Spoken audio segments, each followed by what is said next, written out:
Hola, hoy sábado me corresponde a mí traer la enseñanza.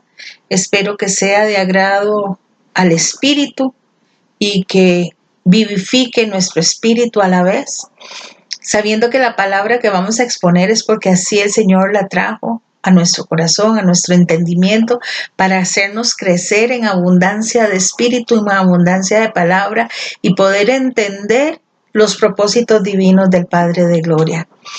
Vamos a orar para que sea el Señor poniendo su gracia y su majestad en mí. Amado Padre Celestial, Dios justo, Dios verdadero, Príncipe de paz. Amado Salvador, Redentor mío, Señor mío, amado mío. En este día, Señor, deposito todo mi ser en ti para que seas tú quitando toda estructura humana, para que seas tú, Señor, poniendo tu fluir en mi espíritu, Señor, y las palabras que salgan de mi boca sean conforme a tu santísima voluntad, Señor. Muero a la Katia humana, Señor, para que vivifique el espíritu de la Katia, hija tuya, Señor, que te sirve de una manera especial, Señor, porque te amamos. Amado Padre Celestial, es en el nombre de Jesús de Nazaret, quien vive y reina por los siglos de los siglos, que presentamos esta palabra ante ti, Señor, para que seas tú poniendo lo que tienes que poner, quitando lo que tienes que poner, Señor, y haciendo que tu voluntad permanezca y prevalezca en todo tiempo y en todo lugar. Te damos honor, gloria, honra, alabanza por los siglos de los siglos. Amén y amén. Bueno, como les decía ahora, la palabra me corresponde a mí y la he titulado Me sedujiste y fui seducida. Buscamos en el diccionario algo relacionado con seducido o con sedujiste, ¿verdad? Y la palabra en el diccionario buscamos varias cosas y habían cosas que las eliminamos o las omitimos porque no venían al caso de lo que queremos hablar con el Señor. Y dice que se relaciona con el éxito amoroso, pero no es solo eso. Seducimos cada vez que nos comunicamos y logramos que la persona que está al frente se sienta atraída por nosotros. Y no te estoy hablando físicamente, te estoy hablando de lo que estamos por exponer. Para seducir hay que hacer sentir valioso a la persona que está al frente de nosotros, a la persona que está con nosotros. Es saber qué se espera de esta relación interpersonal, ya sea laboral o bien personal, como amigos, como hermanos, como compañeros, como esposos, como novios. Es necesario tener clara eso que el Señor quiere que tú y yo captemos de atención para lograr ser seducidos no por una persona, sino por Él, por el gran yo soy. Veamos lo que nos dice Jeremías 20 de los versículos del 7 al 18. Amén. Me dijiste, oh Jehová, y fui seducido. Más fuerte fuiste que yo y me venciste. Cada día he sido escarnecido. Cada cual se burla de mí, porque cuántas veces hablo. Doy voces, grito, violencia y destrucción, porque la palabra de Jehová me ha sido para afrenta y escarnio cada día. Y dije, no me acordaré más de él ni hablaré más de su nombre. No obstante, había en mi corazón como un fuego ardiente metido en mis huesos. Traté de sufrirlo y no pude, porque oí la murmuración de muchos, temor de todas partes. Denunciémosle. Todos mis amigos miraban si claudicaría. Quizás se engañará, decían, y prevaleceremos contra él, y tomaremos de él nuestra venganza. Mas Jehová está conmigo como poderoso gigante. Por tanto, los que me persiguen tropezarán y no prevalecerán. Serán avergonzados en gran manera porque no prosperarán. Tendrán perpetua confusión que jamás será olvidada. Oh Jehová de los ejércitos, que pruebas a los justos, que ves los pensamientos y el corazón.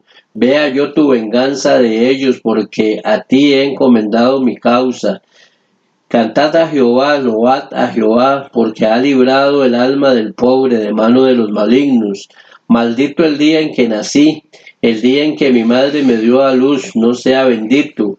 Maldito el hombre que dio nuevas a mi padre diciendo, hijo varón te ha nacido, haciéndole alegrarse así mucho.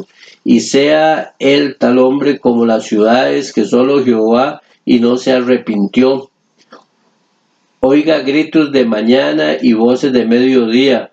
¿Por qué no me mató en el vientre y mi madre me hubiera sido mi sepulcro y su vientre embarazado para siempre?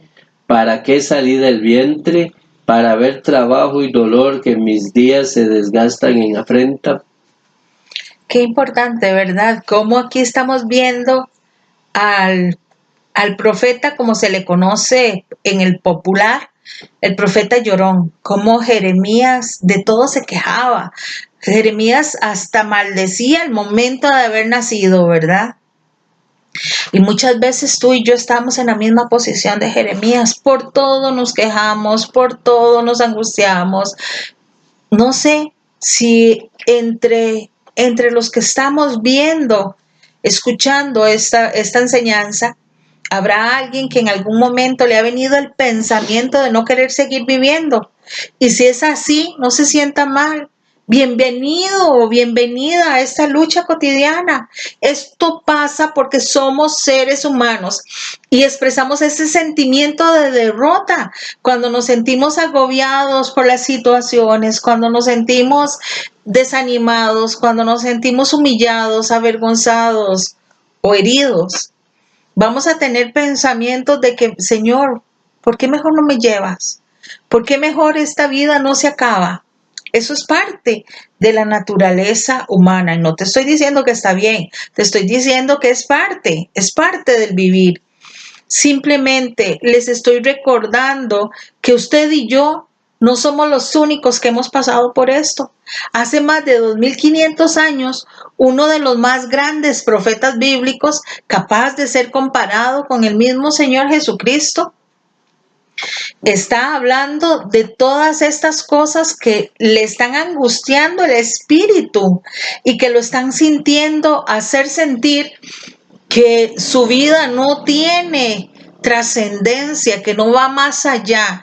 Entonces tenemos que buscar las escrituras y sumergirnos en ellas para levantar nuestro espíritu. Veamos lo que Mateo 16:13 al 28 nos indica. Amén. Viniendo Jesús a la región de Cesarea de Filipo, preguntó a sus discípulos diciendo, ¿quién dice los hombres que es el Hijo del Hombre? Y ellos dijeron, unos Juan el Bautista, otros Elías, y otros Jeremías o alguno de los profetas. Y él les dijo, ¿y vosotros quién decís que soy yo? Respondiendo Simón Pedro dijo, tú eres el Cristo, el Hijo del Dios viviente. Entonces le respondió Jesús, bienaventurado eres Simón, hijo de Jonás, porque no te lo reveló carne ni sangre, sino mi Padre que está en los cielos. Y yo también te digo que tú eres Pedro, y sobre esta roca edificaré mi iglesia, y las puertas del Hades no prevalecerán contra ella. Amén. Aquí estamos viendo el comparativo de cómo Jesús se sentía en ese momento de aflicción, ¿verdad? Y Jesús pasó por un profundo estado de desaliento, por ver que la gente no agradecía lo que él venía a hacer, ¿verdad? Esto es un comparativo de una carnalidad. Recordemos que en este momento Jesús, aunque es Dios, está en un cuerpo. Y volvámonos a Jeremías. Jeremías vuelve y dice que mejor le hubiera sido no nacer. Y en ese profundo estado de desaliento, pudo ser que llegó a decir, uy, ¿en qué día habré? ¿Para qué habré nacido en este momento tantas cosas que me están angustiando? Jeremías era un hombre con un temperamento muy sensible, podríamos decir que era muy sanguíneo. Se le conoce como ese profeta que decía al principio llorón, con lo que se describiría su naturaleza sometida a toda clase de cosas que le tocó a vivir. Cuando una persona es muy sanguínea, todas las cosas se les hacen un mundo Y ese grado sanguíneo hace que por todo esté afligido y crea que todas las cosas le suceden solo a él, que a nadie más le suceden las cosas. Recordemos que Jeremías vivió en un tiempo cuando Judá fue llevado en cautiverio y él vivió los horrores de ese cautiverio, incluyendo el rechazo que hacía la gente hacia Dios cuando le tocó advertirles del inminente juicio que se acercaba. Preguntémonos, ¿por qué pasamos por los tiempos de desaliento? ¿Qué nos está mostrando el Padre para permitirnos pasar por el desaliento? El desaliento se define como la pérdida del ánimo o de la energía para continuar haciendo algo. Podemos preguntarnos cuáles son las causas comunes del desaliento. Consideremos lo que produce un fracaso por una ruptura sentimental, por un familiar o la que trae la pérdida de un trabajo. La persona cuando tiene una ruptura sentimental cree que el mundo se le va a acabar.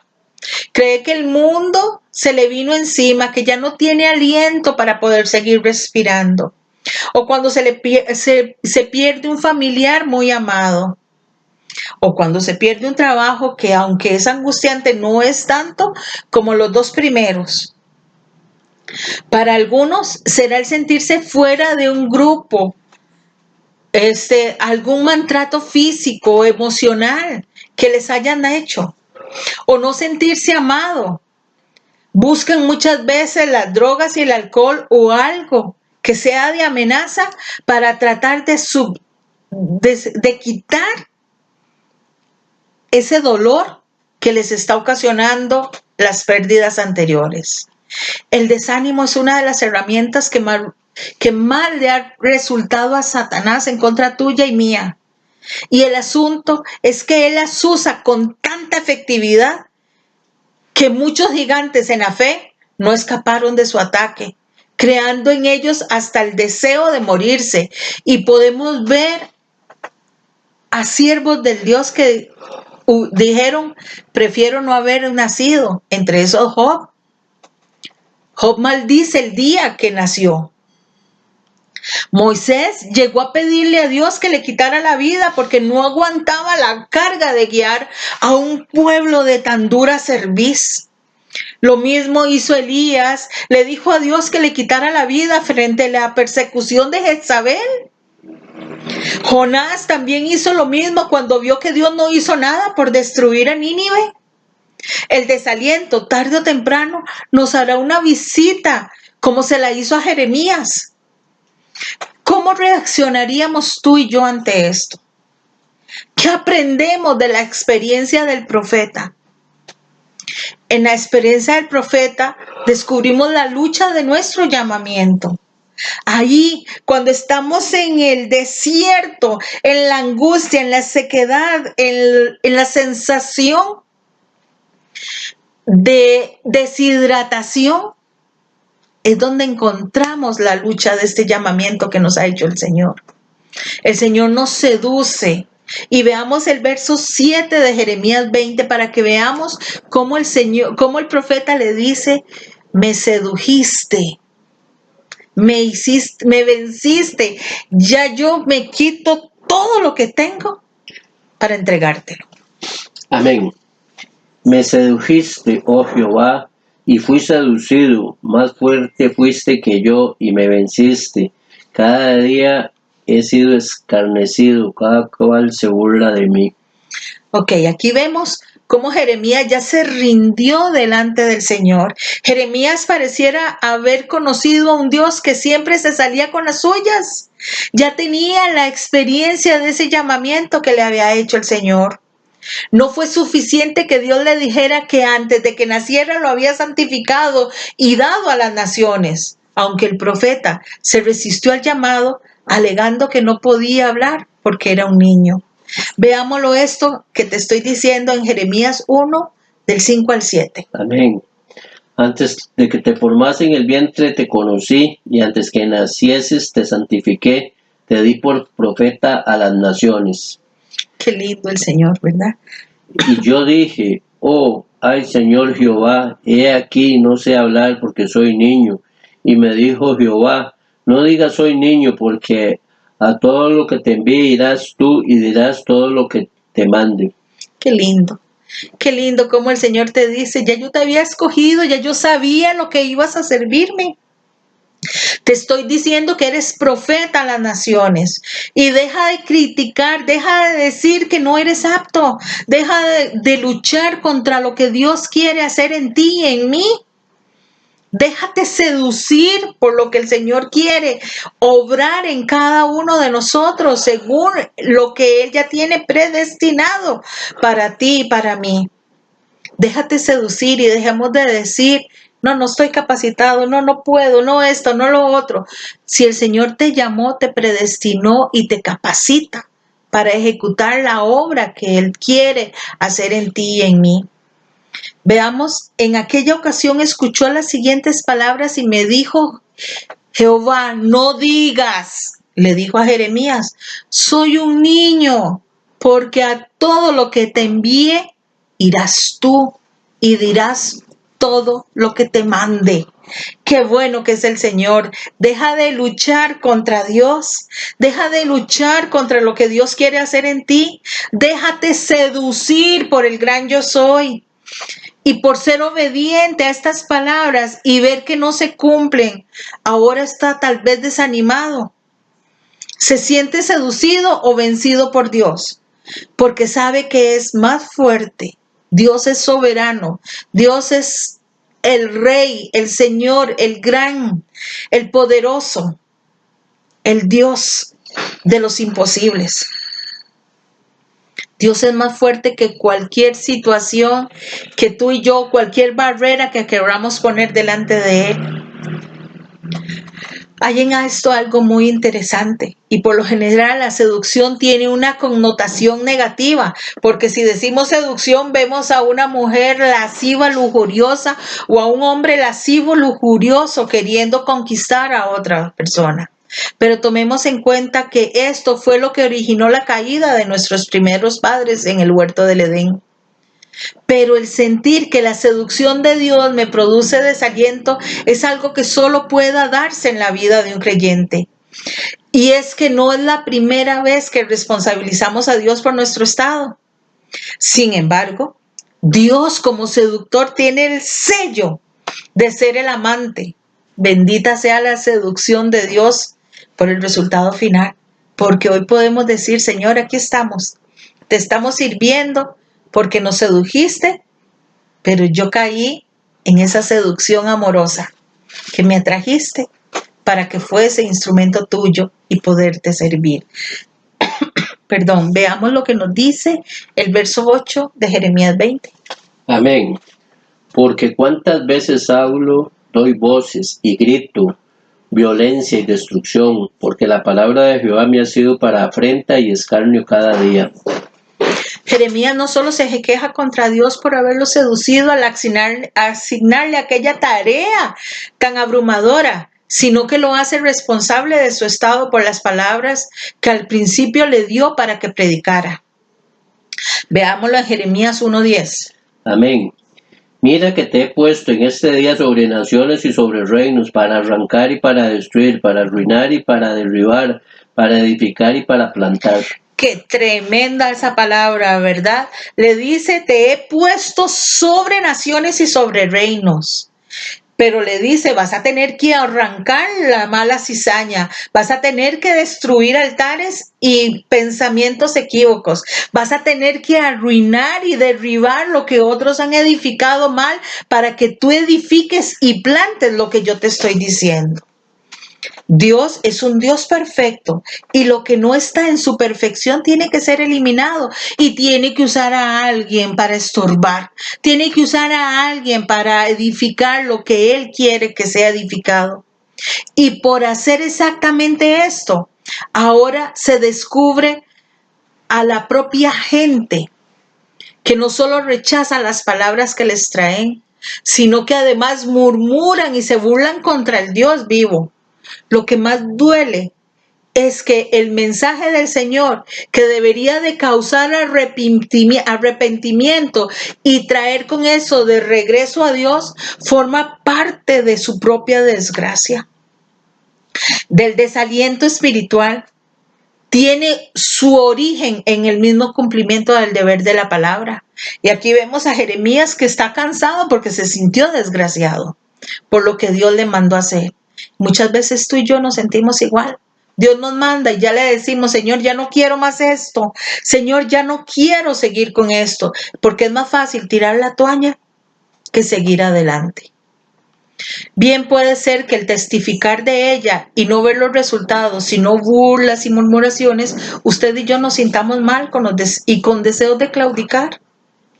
Por otro lado, pudiera ser que esa misma palabra que defiende, enseña y trata de vivirla a través del servicio que se le presta al Señor, nos encontremos con los que murmuran, trayendo al final la ruina de su propio ánimo. Preguntémonos, ¿nos identificamos con esta manera de vivir con el profeta? ¿Es parte de nosotros? ¿Se nos hace común todo lo que te estoy hablando que vivió el profeta? En la experiencia del profeta descubrimos que el desaliento es el peor de los consejeros. Cuando estamos desalientados, ya no queremos seguir y queremos decir, hasta aquí llegué, ya no más. Pero veamos el verso 9 de Jeremías 20 en la parte A, Fer. Y dije, no me acordaré más de él, ni hablaré más en su nombre. ¿Te puedes olvidar de Dios? Aquí Jeremías está diciendo, esto es lo primero que aconseja el desaliento. Quizás llegue un punto de la vida donde te escuchas a ti mismo decir, ¿para qué hablas de él si tú mismo no puedes tener victoria? Mira cómo vives en total derrota. Mira cómo están tus finanzas. Mira cómo está toda la cena. Mira cómo está esto. Mira cómo está el otro. El desaliento es parecido a la mujer de Job cuando le dijo, y cuando vio que todo estaba en ruina y le dijo, maldice a tu Dios y échate a morir. Jeremías llegó a este punto después que vio que su ministerio no tenía resultado, sino solo rechazo, burlas, murmuraciones. Sintió que lo mejor era olvidarse de Dios. La primera víctima del desaliento espiritual es Dios mismo. En no pocas ocasiones nosotros como creyentes desarrollamos una especie de rebeldía contra su propio Dios al ver que en su vida no tiene propósito. Martín Lutero una vez pasó por un terrible desaliento espiritual y su esposa se le apareció vestida de luto y Lutero le preguntó, ¿quién había muerto? Y a esto su esposa le respondió, Dios en el cielo ha muerto. Entonces él le dijo, pero, ¿cómo puede morir Dios? Él es inmortal. La esposa le dijo, es cierto, Él nunca muere, pero, ¿por qué estás tan desalentado y abatido? Martín Lutero le respondió y comprendió la lección y se levantó. El desaliento tiene como misión hacer que nos olvidemos de Dios, que neguemos su santa presencia en nuestra vida. Veamos la parte B de Jeremías 29. Amén. No obstante, había en mi corazón como un fuego ardiente metido en mis huesos. Traté de sufrirlo y no pude.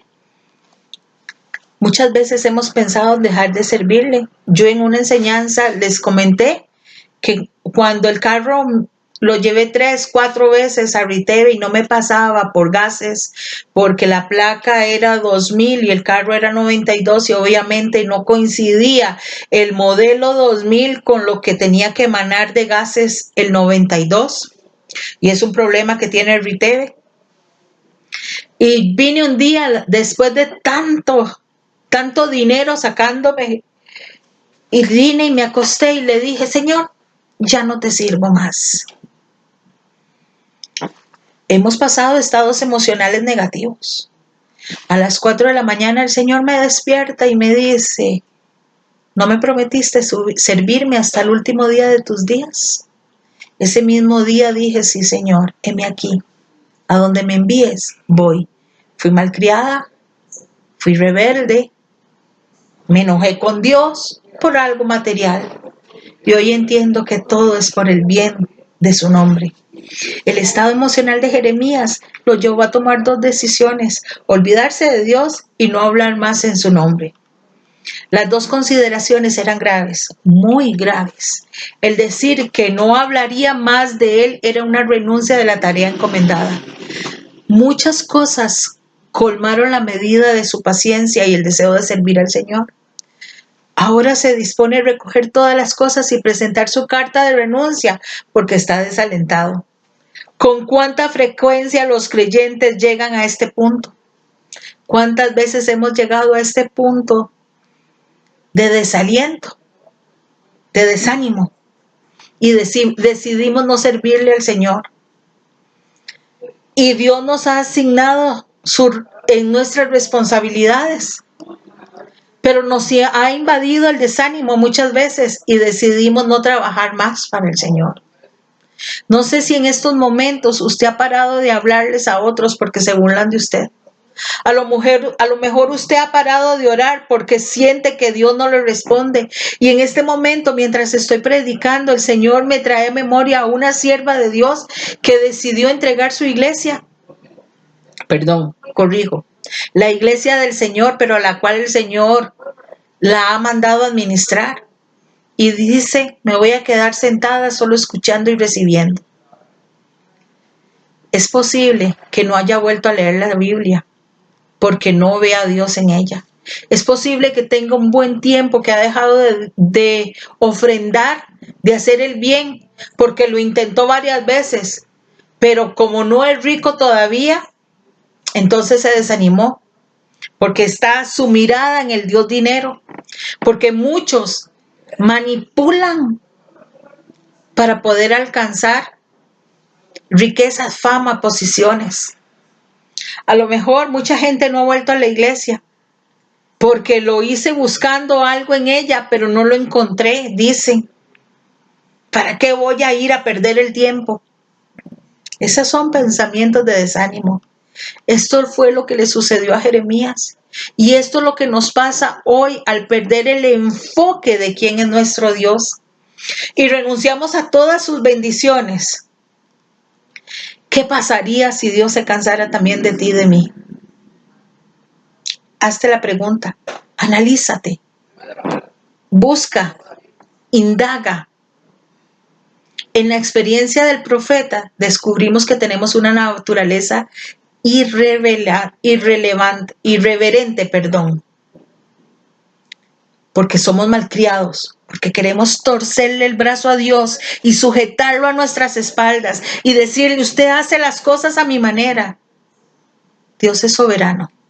Él sabe perfectamente lo que a ti y a mí nos conviene y por qué nos está demandando que hagamos algo o no hagamos algo.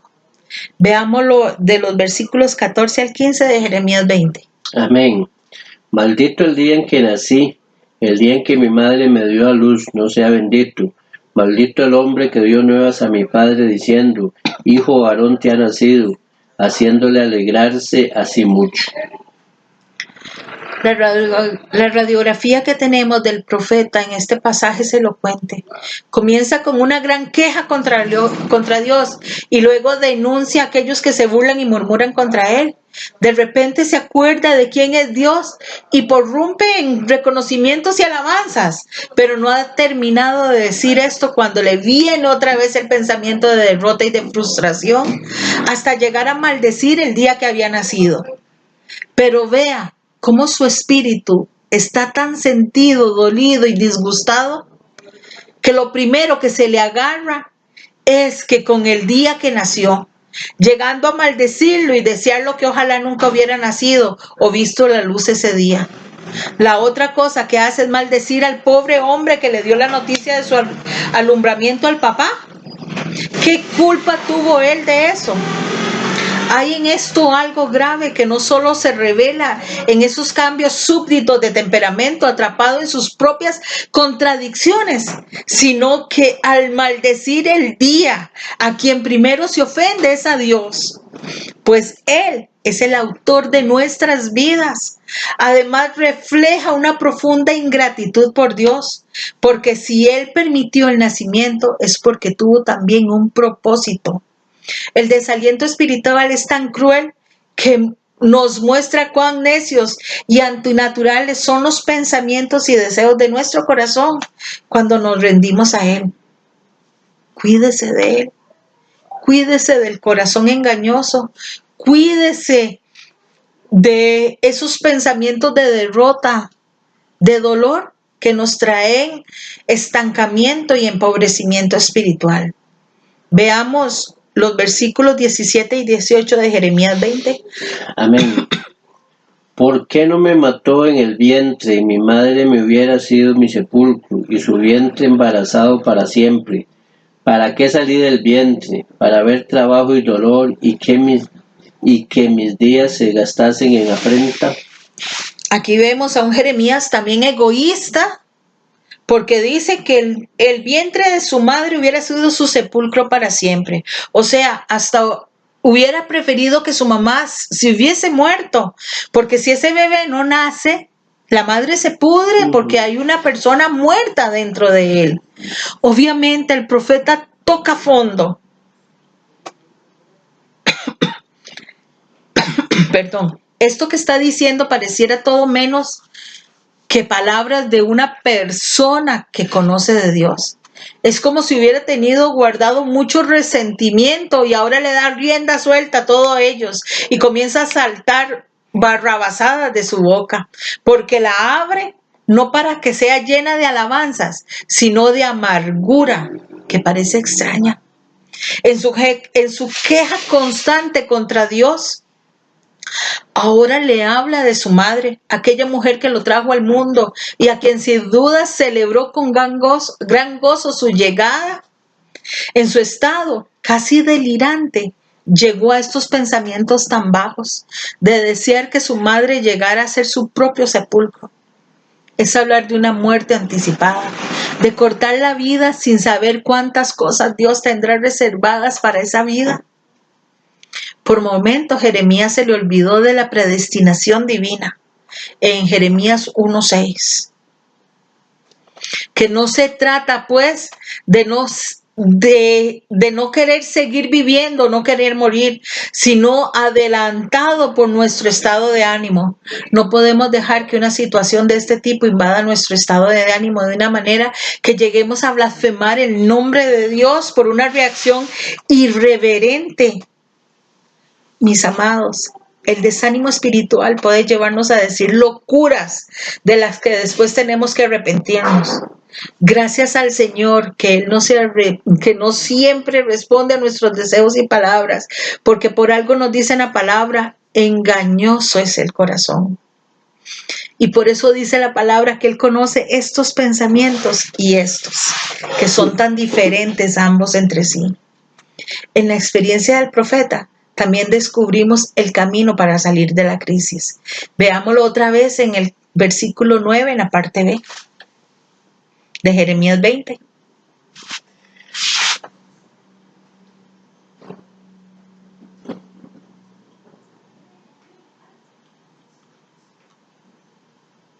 Amén. Jeremías 29 en la parte B. Correcto.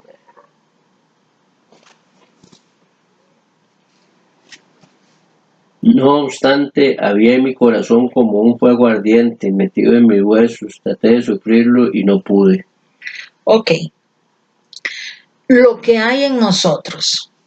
Cuando el profeta Jeremías no quiso saber nada más de Dios y menos de hablar de Él, descubrió que no podía hacerlo.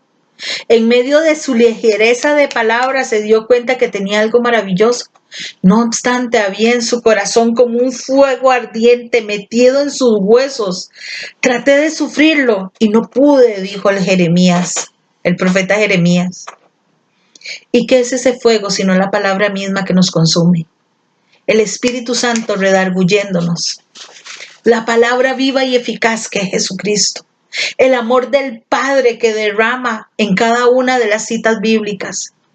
Es posible que el desaliento espiritual nos consuma hasta decir y hacer cosas indebidas, pero si como creyentes genuinos, como lo era el profeta, la palabra que mora en nuestros corazones nos levantara y nos dejara y no nos dejara postrados así como estábamos en el desánimo.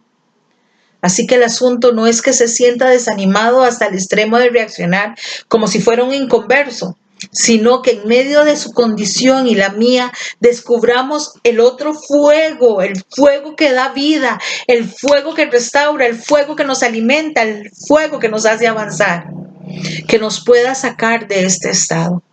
El desaliento espiritual tendrá que irse de nosotros cuando usted y yo reconocemos quién es Él y cuál es el fuego que está en nuestro corazón. La palabra que nos consuela para siempre.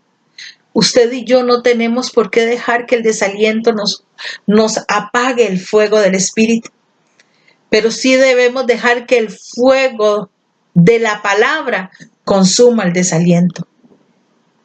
Veamos lo que nos dice el verso 11. Amén.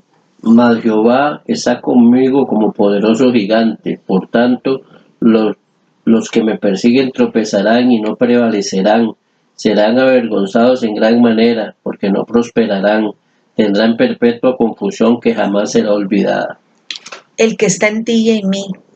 En su estado quejoso y apesadumbrado, el profeta hizo una revelación que pareciera ser el texto más sobresaliente en medio de su hondo pesimismo. Así se expresó: mas Jehová está conmigo como poderoso gigante. ¿Por qué no atesoras esta cita bíblica? ¿Por qué no la atesoras? ¿Por qué no la escribes en un papel y la tienes enfrente de todos los lugares en el que más pasas tiempo? Para que la memorices y cuando venga el desánimo puedas decirla: mas Jehová está conmigo como poderoso gigante. Creemos que esta promesa le sirvió al profeta para sostenerlo en medio de lo que fue todo un ministerio rodeado de violencia, conspiración, traición, deportación. Llámele todas las cosas negativas que puedan venir en un ministerio. Es interesante que la Biblia nos hable del Dios que está con nosotros en innumerables promesas para destacar su cuidado, protección y provisión. Pero el verlo como poderoso gigante es una fiel garantía que nada ni nadie nos arrebatará de su mano. Si bien es cierto que el desaliento puede convertirse en un gran gigante, muchas veces difícil de vencer, debemos reconocer en medio de la aflicción que Dios es el auténtico gigante que se levanta para vencer aquello que nos ha vencido o que nosotros hemos dejado que nos venza. El ver a Dios de esta manera es una garantía de triunfo. De esa manera podemos concluir, como dice el Salmo 27:3. Amén. Aunque un ejército acampe contra mí, no temerá mi corazón. Aunque contra mí se levante guerra, yo estaré confiado. Si ustedes leen en mi WhatsApp, yo tengo esta cita bíblica, porque yo sé quién es el que está conmigo. Que se me va a levantar ejército, sí, yo lo sé, pero como estoy con el gran yo soy por delante, yo sé que voy segura. Lo que se levante ya fue vencido por el gran yo soy. Porque si Dios está conmigo como poderoso gigante, de esa manera Dios está contigo como está conmigo y como ha estado con los siervos de Él en otros tiempos y estará hasta su regreso. Jeremías tuvo razones para sentirse mal. Veamos el verso 1 al 3 del 20.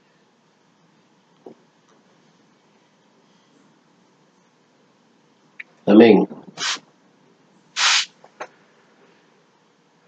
El sacerdote Pasur, hijo de Imer, presidía como príncipe en la casa de Jehová, oyó a Jeremías que profetizaba estas palabras, y azotó Pasur al profeta Jeremías y lo puso en el cepo que estaba en la puerta superior de Benjamín, la cual conducía a la casa de Jehová. Y al día siguiente Pasur sacó a Jeremías del cepo y le dijo: entonces, Jeremías, Jehová no ha llamado tu nombre Pasur, sino Magor Misabib. Ok, aquí vemos al sacerdote Pasur que lo agarró a latigazos al pobre Jeremías por profetizar la palabra. Y luego no solo le bastó darle, sino que lo exhibe en un cepo. Cualquier creyente experimentaríamos lo mismo, sobre todo cuando se sabe que el estado de ánimo lo provoca la misma gente a quien uno se da, al quien uno le sirve de bendición para que se acerque al Señor. Te pregunto, ¿estás cansado de sentirte desalentado? Bueno, el testimonio de Jeremías es que a lo mejor no cambie su situación, pero sí puede experimentar paz y contentamiento. Y esto lo experimentó el profeta, porque después escribió en Jeremías 29:11 lo siguiente. Amén. Porque yo sé los pensamientos que tengo acerca de vosotros, dice Jehová, pensamientos de paz y no de mal, para daros el fin que esperáis. Ok, aquí vemos cómo el Señor tiene pensamientos de bien. Él no quiere nada malo para ti, para mí. Él quiere solo cosas buenas. Pero obviamente que al servirle al Señor tenemos que pasar ciertas circunstancias como parte del llamado. Y si no somos capaces de vencerlas, no somos dignos administradores de su presencia. Hoy te invito para que comiences y que nos convencemos que las circunstancias no tienen que dictar nuestras emociones, pues tenemos a nuestro lado a alguien que siempre está dispuesto a intervenir y ayudarnos, a fortalecernos, a sostenerlos. Ahora digamos como el profeta, pero en sentido positivo. Señor, me sedujiste y fui seducido. Más fuerte fuiste tú que yo y me venciste. Así es como se vence el desaliento. Dejémonos vencer por el Señor, animémonos. Ser seducido, quizás pensaste que este tema te iba a llevar a una sobadera de espalda, no. Te estoy diciendo que aunque el desánimo ha venido a la vida del creyente, en Cristo todo lo podemos, porque Él es nuestra fortaleza, porque Él es nuestro amparo, porque es nuestro pronto auxilio, porque es nuestro Señor, porque es nuestro Salvador, porque nos dejamos seducir por Él para servirle a pesar de las vicisitudes que se nos presenten. Ahora te invito a inclinar tu rostro para orar. Amado Señor, Dios justo, Dios verdadero, Rey de gloria, te damos gracias, Señor, porque nos seduciste, Señor, y nosotros nos dejamos seducir por ti. Señor, porque sabemos que hemos tenido que pasar vicisitudes, Señor. Sabemos que hemos tenido que pasar el flagelo del llamado. Sabemos que hemos tenido que pasar ingratitudes, Padre, desánimos ha venido a nuestra vida. Pero en ti, Padre de la gloria, todo lo podemos, porque tú vas como poderoso gigante delante de nosotros, abriendo camino, Señor, y revocando todo lo que se ha venido levantando en juicio y en contienda. Hoy, amado Salvador, decidimos voluntariamente perdonar a los que han servido de pie de tropiezo para que el desánimo venga a nuestras vidas.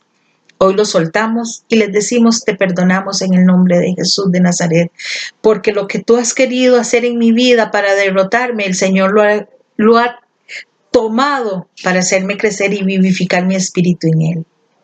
Ahora, amado Padre Celestial, quiero bendecir a tu pueblo donde se encuentre y que tu bendición venga a sus vidas y les alcance para que sean de bendición para otros. Que tu bendición venga en el nombre del Padre, del Hijo y la comunión del Santo Espíritu.